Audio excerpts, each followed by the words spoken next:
This is, what do you say, attempt number 3 or 4 to try and get a specific shot of sunrise over Lake Werribee here. Did I say Lake Werribee?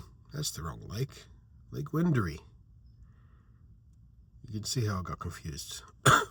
Another morning when I've been up since the small AMs. Not quite as cold last night, but still could not sleep to save my life. So, yeah, not feeling super great this morning, but I suspect I might at least get a decent sunrise. We have a lovely band of clouds across the horizon. Colour is starting to come in.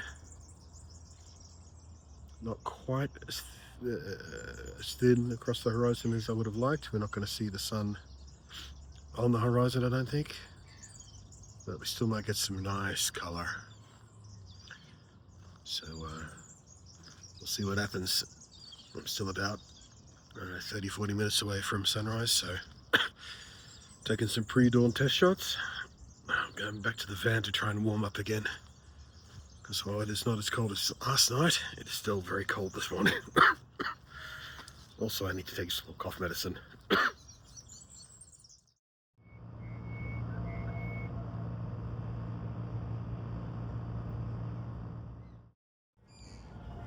Well, it's still not the exact shot I was hoping for, but a much better sunrise this morning than the last few times I came here trying to shoot. Whoa. So yeah, feeling encouraged that the shot I'm after is here. I just have to wait for those exact perfect conditions for the clouds above the horizon. I want a thin dusting of cloud at the horizon. A little more interest up, further up in the sky too. Right now it's just a blue to orange kind of gradient. I want some texture up there in the blue bit. But we're getting somewhere. Now, is that... No. Unfortunately, the sculpture is not casting the shadow I hoped it would. Yeah, too long. The shadow actually disappears into the bushes behind me. By the time it casts the shadow I want, the sun's going to be too high, I think. Oh well, there might be something there.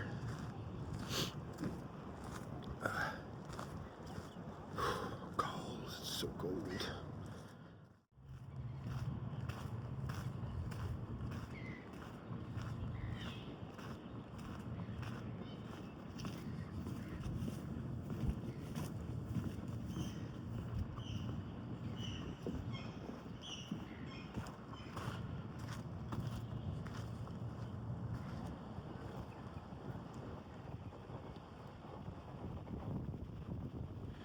Really kind of wish that pole wasn't there. That little thing right there just ruins this composition right there. Ugh. I just use one of the AI tools to magic it out of there. No. The whole point of a photograph is it reflects reality. Like, I don't mind fiddling with the colors to set a mood, or going to black and white to sort of highlight the tonality or something. But don't change the context of what's there and what isn't there. It's not photography anymore. This is bullshit. It's lies. Filthy lies. Alright. Got my shots. Time to go get some food, some coffee, and warm up and review what the shots I got. Yeah. That's the short-term plan today. For a day otherwise without any plans at all. Hopefully I don't crash as hard as I did yesterday by the end of the day. Oh, which reminds me, we've got that other thing to talk about, don't we?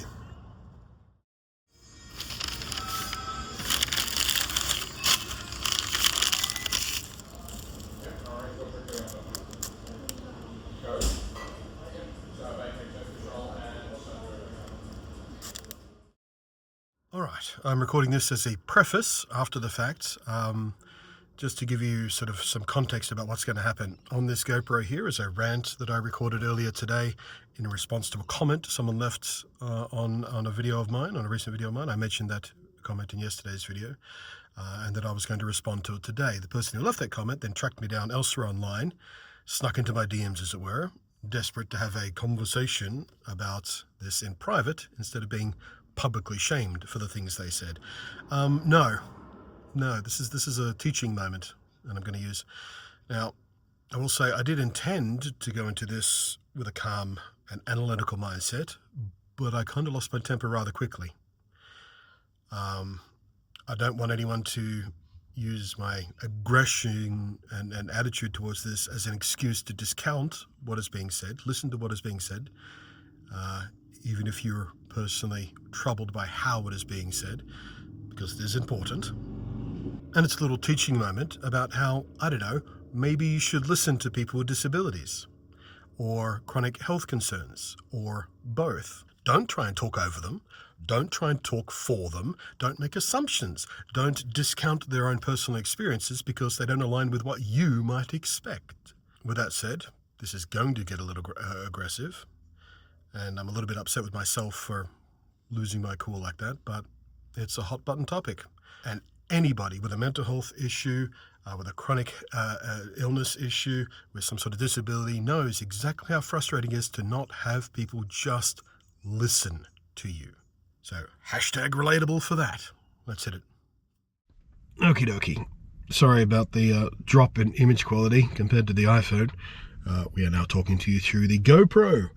I'm not sure how the GoPros are these days, but the GoPros have always been a bit over-sharpened, a bit over-processed looking. I might fiddle with it and process if I can calm it down a bit. But I need to film with the GoPro because I need the phone in my hand to reference the comment that I'll be talking about. I mentioned this at the end of yesterday's video and how it affected me in a complicated way. But yeah, I want to have a talk about this comment because it is not only worthy of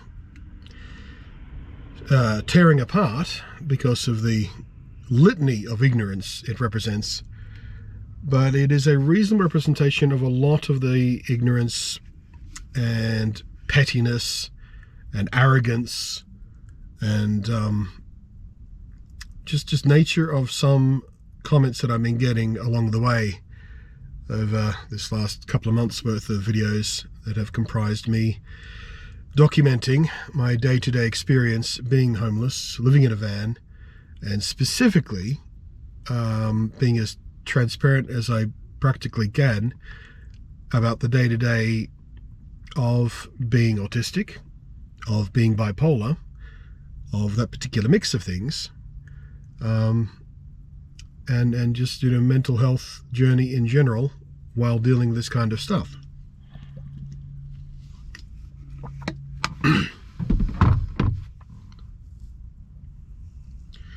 I've made videos before about the autistic experience in various forms. Relatively few bits of content around bipolar because bipolar is a lot more difficult to talk about. But this, van life crap seemed like a good opportunity to touch on it in a practical way because I can talk about it directly as it's experienced, day to day. Anyway, this comment begins.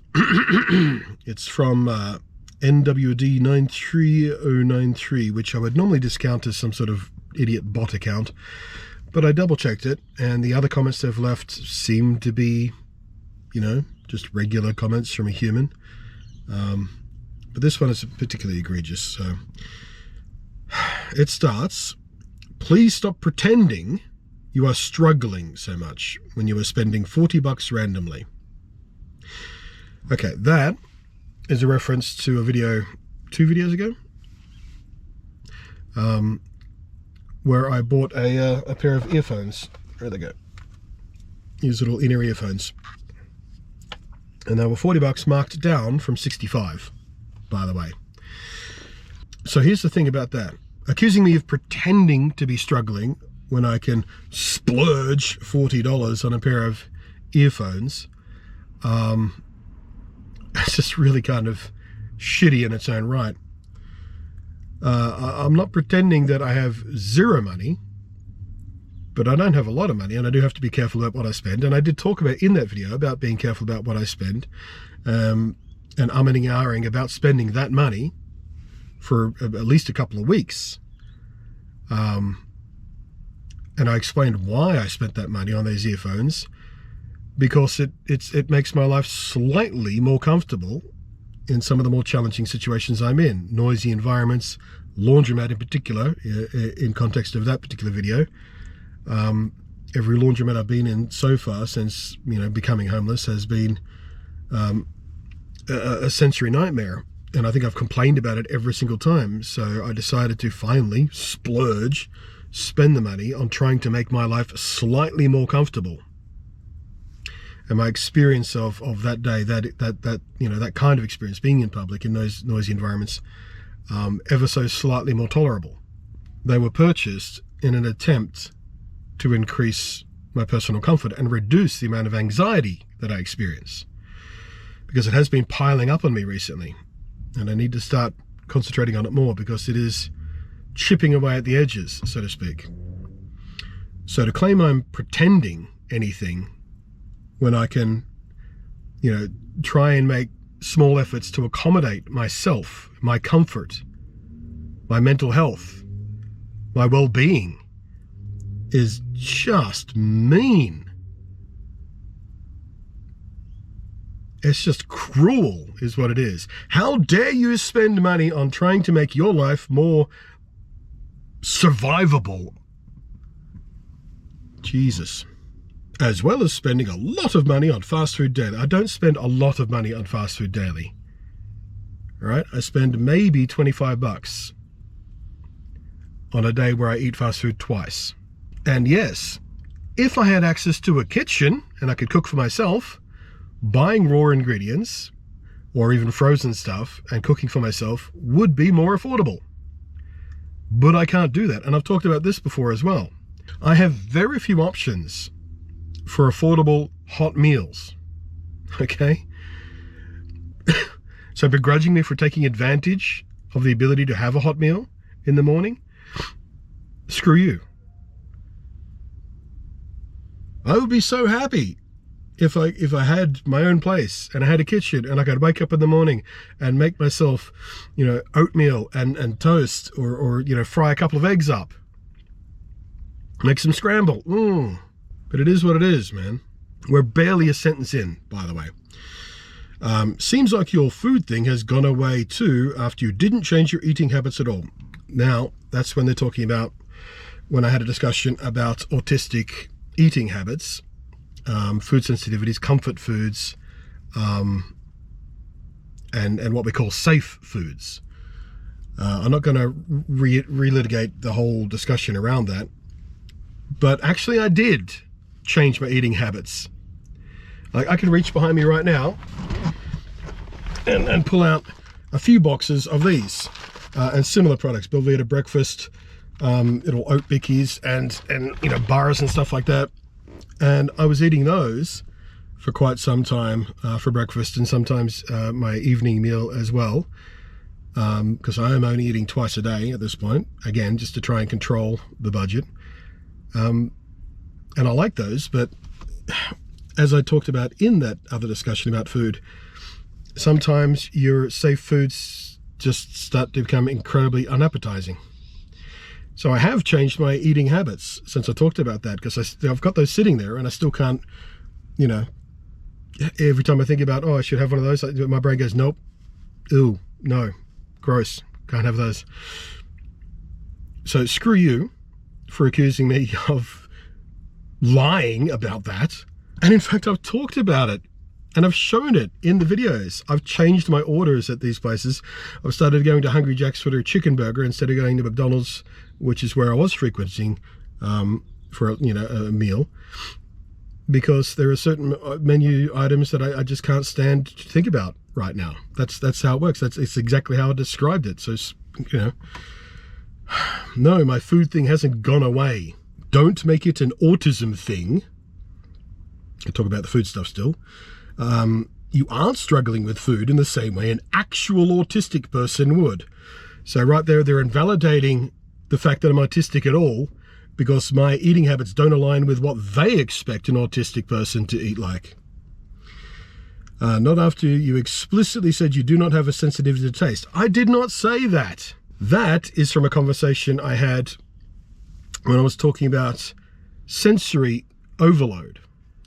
How I'm more sensitive to auditory stuff pretty frequently. It's pretty normal, day to day. The auditory stuff is the biggest issue.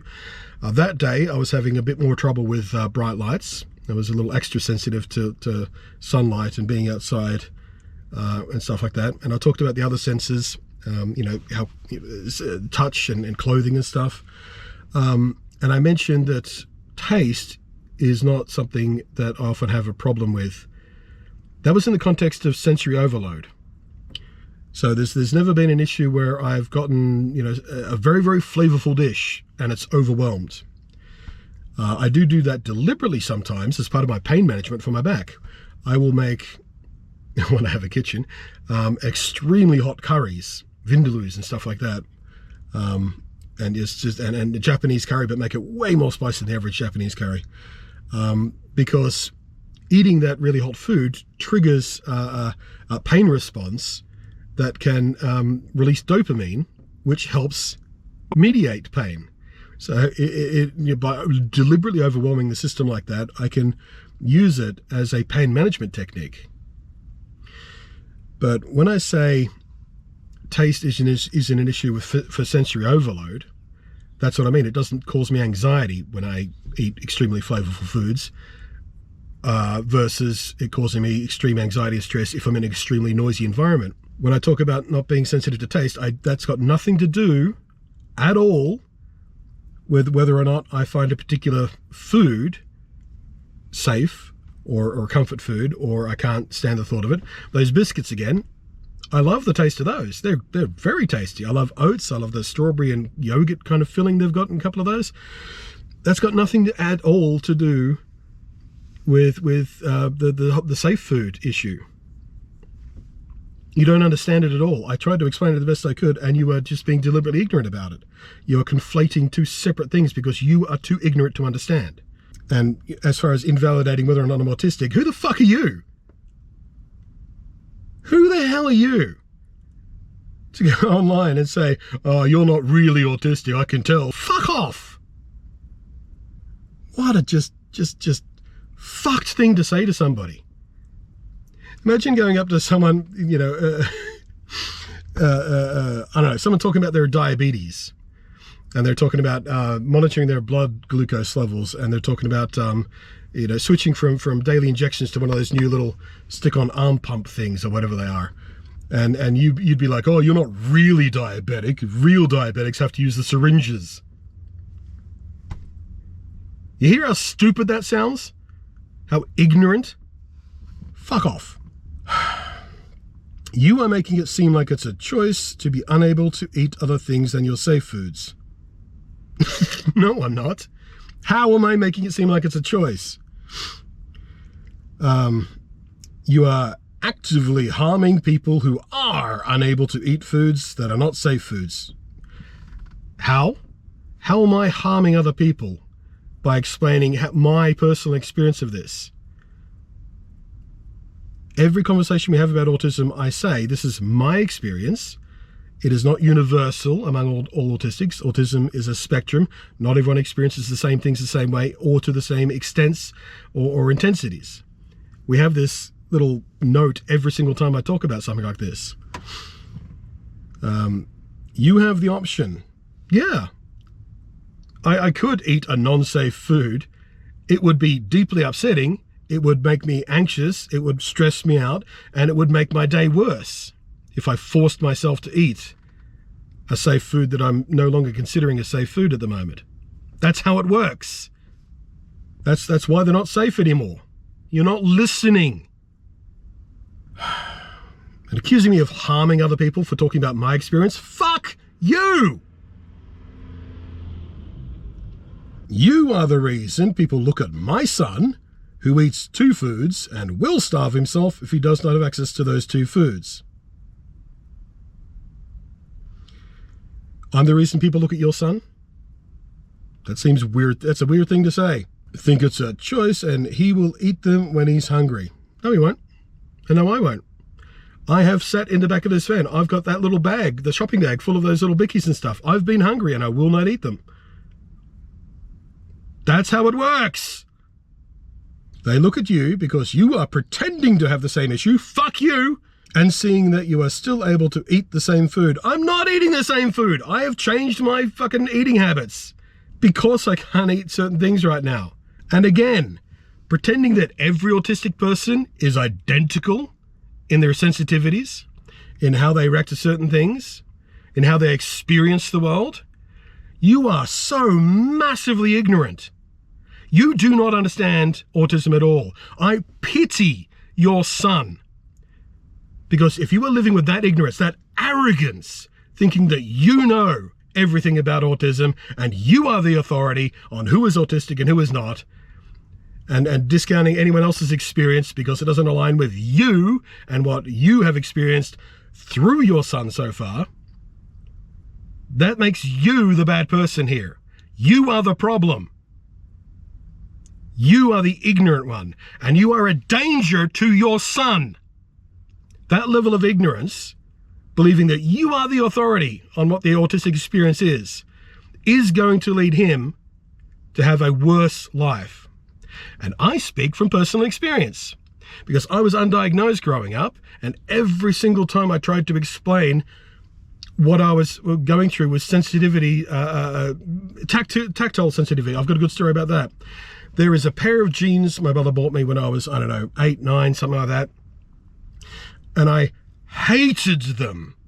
They were these corduroy jeans, so they made noise when you walked as they rubbed against each other. They had multiple seams, like they didn't have just one seam down the side, but they were made for multiple seams all the way around the leg, which again caught and rubbed against each other and rubbed on and all those seams were on the inside of the leg.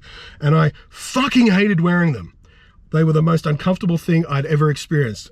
I had a similar thing with a woolen jumper. And I hated wearing that too for similar sensitivity reasons. It just felt like sandpaper. And she forced me to wear them. No, wear these. These are your nice jeans. We're going out. No matter how many tantrums I threw, no matter how many times I tried to explain to her that I can't stand wearing those. I find them wildly uncomfortable. And every time she forced me to wear them, it would upset me for the entire day. And that would carry through possibly days because of the sensory overload that they caused. But my experience didn't matter to her. She would rather see me uncomfortable but look nice rather than wearing something I was comfortable in. That's the kind of damage an ignorant parent, a willfully ignorant parent, can do to an autistic child, diagnosed or otherwise. So get fucked. And that is just the tip of the fucking iceberg of the amount of trauma that I had to internalize and bring on board as a kid growing up with a mother who did not fucking care to listen, who thought she knew best what my experience was. You are still able to pick other things to eat. You are able to try new foods and drink regularly, yet you are complaining. Yeah. Because it makes my life more difficult. I'm allowed to complain about stuff that makes my life more difficult. Just because your son is more sensitive to food issues than I am, doesn't mean that the rest of my life is a fucking cakewalk. Doesn't mean that I'm not autistic because you think I'm not autistic enough to earn the title. There are plenty of people who struggle far more than I do on a daily basis with issues related to autism. Not everyone can be an independent being, what we call low external support needs, what we used to call high functioning. But we don't call it high function anymore because high functioning indicates a low functioning, and then you get the highs and lows, the haves and have-nots, and that creates a divide in the community and encourages people like you to believe there's the good autistic and the bad autistic, and if you're the good autistic, you don't have any right to complain. That kind of shit. So now we talk about the level of support needs and whether or not we need a lot of external support or whether or not we need a lot of internal support, you know, self-learning and techniques and shit like that. You are so wildly ignorant of what it is, any of it. I think your son should be taken away from you, frankly, until you do learn better. Fuck you. How's that? I don't know anything about your life, your son, who you are. I think you should have your son taken away. How does that feel? Do you think I'm speaking from a position of authority or ignorance? Let's have a think about that. Maybe I should just shut up. Is that what you're thinking? I'm not a parent. What would I know? Yeah, well, you're not autistic, so maybe shut the fuck up. There is so much damage. You talk in this little comment you left about the damage I'm doing, hurting other autistic people. Do you have any idea how fucking hated you autistic mums are in your little Facebook groups and stuff, spreading ignorance and horse shit? You are the ones who are doing damage to the community. Nothing about us without us. Don't speak for us. Get fucked. So the original plan, as I talked about yesterday, was to go through that comment and just point out calmly and intellectually everything wrong with what you were doing there. But obviously I got a little bit carried away there, because I do take it personally, because you meant it personally. You were attacking me directly. You were invalidating my experience directly, telling me that I'm harming other people by talking about my experience. This is the way my day goes. This is how I feel about stuff. This is how it affects me. These are the issues that I have. And you're sitting there, well, you're not allowed to talk about those because other people have worse issues. Therefore, if you talk about your issues, people are going to think all autistics are the same. No, you're the one doing that. You're the one ironing out the autistic experience into one sort of proper thing. If you're not this, you're not really autistic. Piss off! You ignorant cunt! You are the problem, not me. Sorry, I just saw a really cute dog. Okay, we're done now. I'm going to... oh man, they're going the other way. I was going to leap out and try and say hi to the dog. I need some dog time. I need some dog time. That's what I need.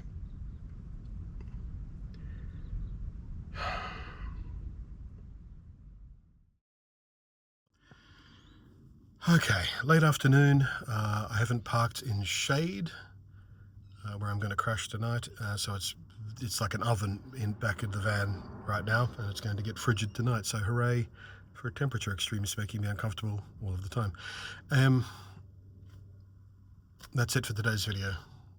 Bit of a weird one in the context of some of the other ones, sure, but yeah.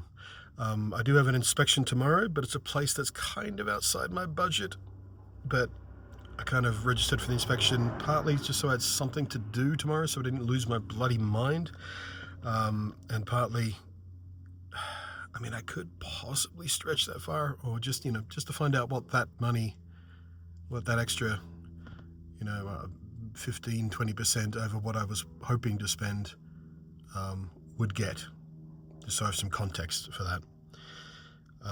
But it's definitely at the upper limits of what I am prepared and able to spend, so I'm not holding my breath too much for it. Hopefully it's not awesome, and I don't really want to live there, but yeah. So yeah, nothing new listed as of last time I checked. Hopefully tomorrow there's some new stuff, I don't know. But it's starting to get, I'm starting to get real frustrated with this, and yeah, just struggling to hang on to hope, as it were. So, the usual thank yous to everyone, regardless of what support they offered, whether it be through the PayPal, through the Super Chats, through the Patreon, or something as simple as liking and commenting on the video. And bye. See you in the next one.